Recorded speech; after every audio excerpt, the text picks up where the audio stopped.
Happy Victory Monday, Steelers Nation. On this morning's edition of Steelers Talk, I'm going to tell you why I believe Russell Wilson worked for the Pittsburgh Steelers as their starting quarterback, even despite kind of a rocky start for him, and why I think last night was just the beginning for Russell Wilson and the Pittsburgh Steelers offense, and honestly, this Steelers team as a whole here in 2024 after a very impressive 5-2 start to their 2024 campaign. Make sure you guys click that thumbs up icon if you are happy for Russell Wilson, man. This guy has taken all the slings and arrows over the last 2 years. Obviously, the result wasn't what he wanted in Denver. He comes to Pittsburgh to try to resurrect his career, and it certainly seems like after last night's performance, he is well on track to do that right here in the Steel City. So if you're happy about Russell Wilson playing good football last night and the Steelers offense moving the football effectively on Sunday Night Football versus the Jets, and if you're excited for the future, make sure you guys click that thumbs up icon if you're excited for Mr. Russie. Okay, now let's talk about Russell Wilson last night, man. And it was a slow start, which is why the completion percentage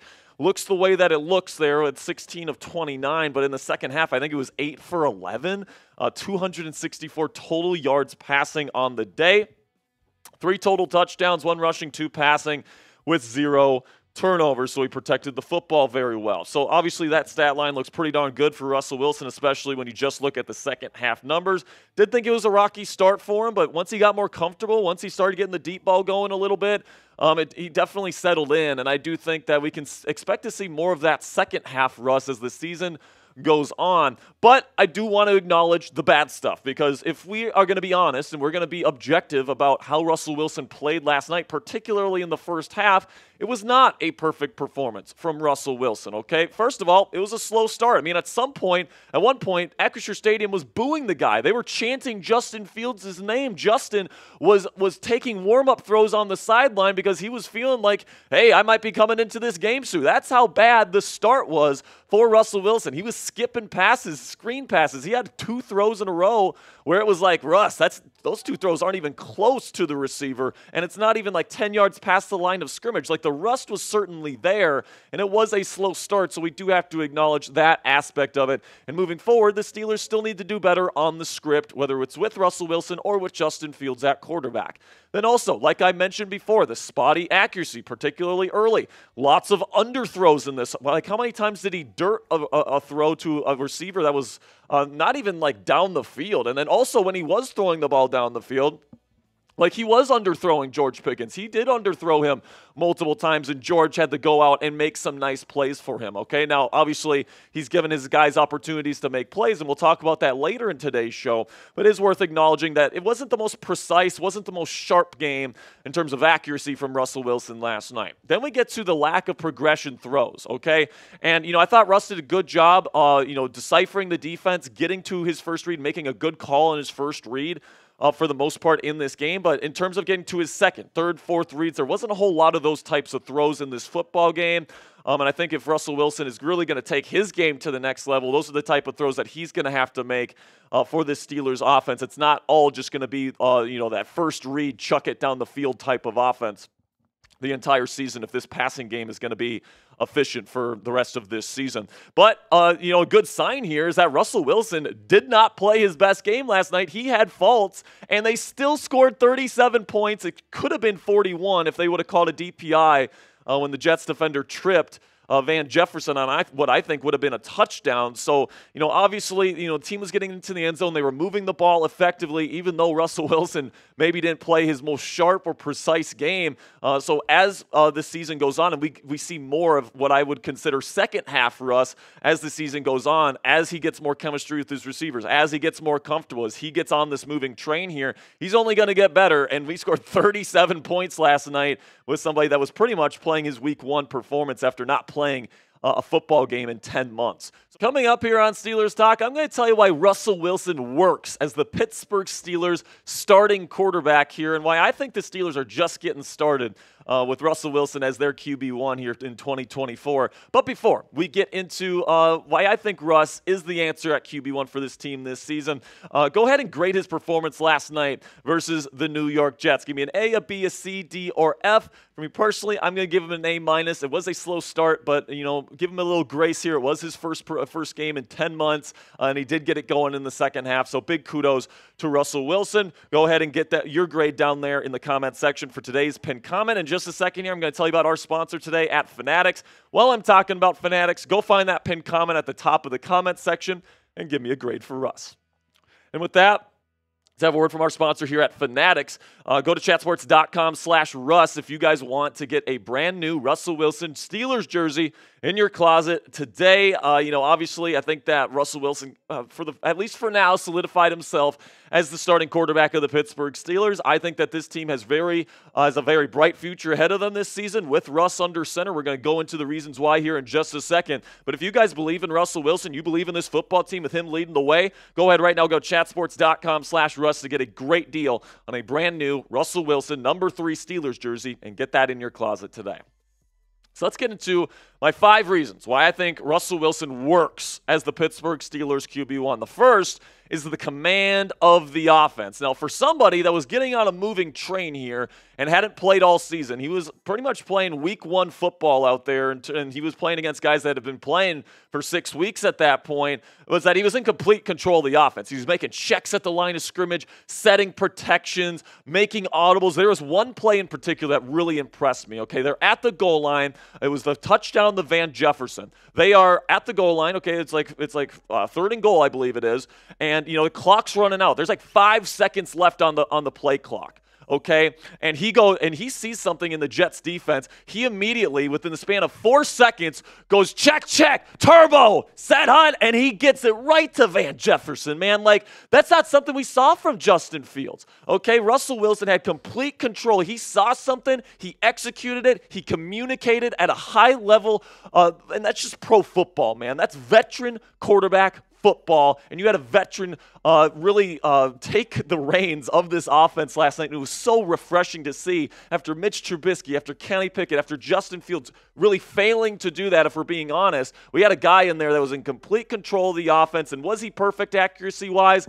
No, but you could tell he was the leader of that offense last night, so he deserves credit for that. Number 2, he was aggressive throwing the ball down the field. I mean, how many times have we talked about this season Justin Fields just not throwing the ball down the field when he's got opportunities to do so? It made me pull my hair out when watching his film, man.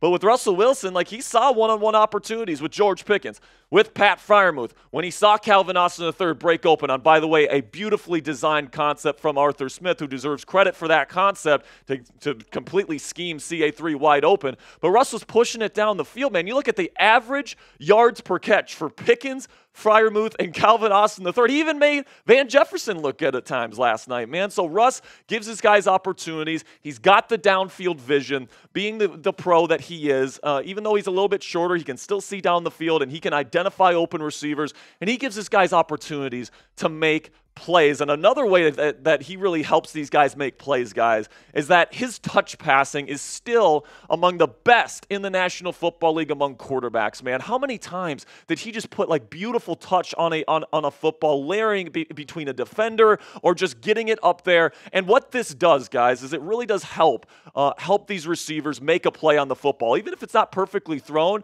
they have opportunities to make plays because it's such a soft, catchable football, whereas with Justin Fields, all he throws is line drives, man. I think Chris Collinsworth pointed out on the telecast last night with Justin Fields, he just throws straight fastballs all the time. He doesn't really have it in his bag to layer that football over a defender like we saw Russell Wilson throw it into the flat to Darnell Washington multiple times. He doesn't have the touch ball to get it to George Pickens. You want to know why George Pickens hasn't looked like that the entire time Justin Fields was in there? Because Justin throws fastballs, and George Pickens is a 50-50 ball guy. If you give him a nice catchable football, even if it is a little bit underthrown, like, Russ is going to give him an opportunity to go make a play. And, multiple times last night we saw Russ yes, he has that fastball in his bag. We talked about it with the Van Jefferson touchdown. Just zips that thing in there. He still has the arm strength to be a legit starting quarterback in this league, but he also has that beautiful touch to give Freiermuth an opportunity to make a great one-handed catch. That's why you pay him all that money.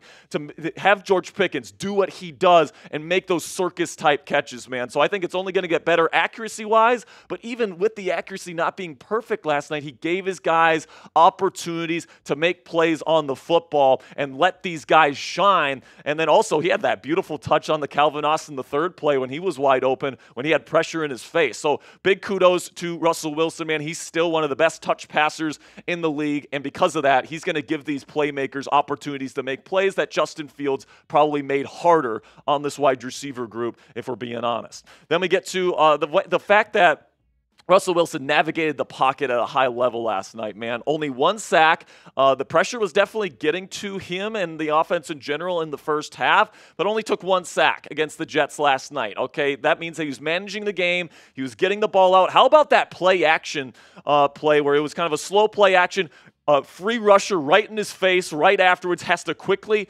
just dart throw it to Pat Freiermuth, and it's like a 30-yard gain. I mean, that is very quick reactions. That's an ability to manage pressure. He did that at a really, really high level last night, and so much for saying that he was going to take 1 million sacks behind this offensive line. And by the way, kudos to that offensive line and Ryan McCollum. They stepped up, and Spencer McCormick was freaking unbelievable. Then we get to the final reason why I think Russell Wilson works as QB1 here in Pittsburgh, is that he protected the football. And this is something that Russ has done his entire career in the National Football League. Top 10 all-time in interception percentage. He didn't throw a lot of interceptions or turn the ball over that much last year. And you compare Fields having 4 turnover-worthy plays in that game against the Las Vegas Raiders. None of them were turned into turnovers. There was a penalty that brought one back. There was a dropped interception on a 2-point conversion.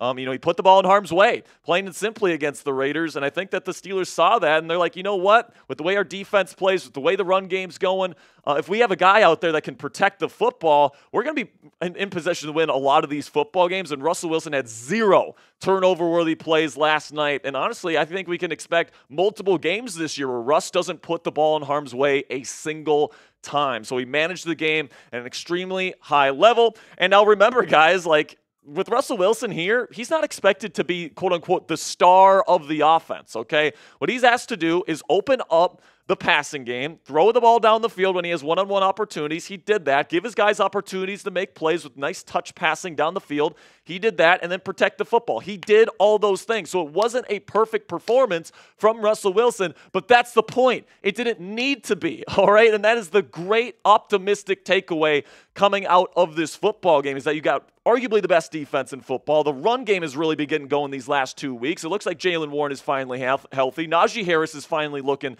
like the first-round pick that this team drafted him to be. George Pickens played a great game. Pat Freiermuth played a great game. It was a great team performance because Russell Wilson was the orchestrator of all of it, and the fact that he's only going to get better as this season goes on is only good news for the Pittsburgh Steelers. And let me tell you guys this team's going to be dangerous come January. Okay, I know a lot of people still are counting the Steelers out because there is a lot of really good teams in the AFC. You got the Chiefs, you got the Ravens, you got the Bills, you got a lot of great teams with great quarterbacks in the AFC. But when you got a defense this great, when you got a run game that's working the way that it's working, Zach Frazier's eventually going to get back. Russell Wilson, if he continues to do what he did and he gets even better as the season goes on, Steelers are going to get up to that 23 to 27 points per game range. And with the Steelers defense giving up like 14 points a game, there's just not many games that this team is going to lose. All right, so I absolutely think that the Steelers are in position to make a run for the AFC North Championship over the Baltimore Ravens right now, and I think that they have the potential to win playoff games this year, which is not something that you could say with Justin Fields under center,